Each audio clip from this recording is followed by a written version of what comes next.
وبالسند المتصل منا إلى أمير المؤمنين في الحديث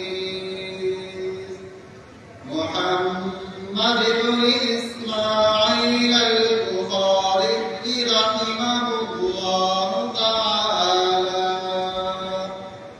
قال حدثنا أحمد بن أشكاب قال حدثنا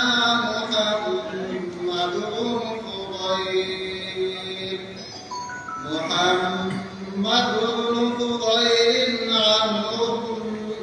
مبارك بن القعقاع عن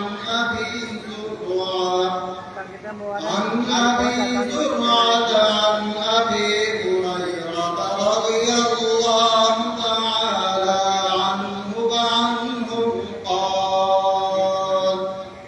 قال النبي صلى الله عليه وسلم كلمتان حبيبتان إلى الرحمن خفيفتان على اللسان ثقيلتان في الميزان سبحان الله وبحمده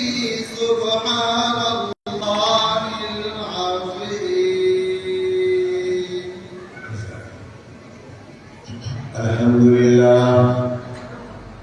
الحمد لله وكفى والصلاة والسلام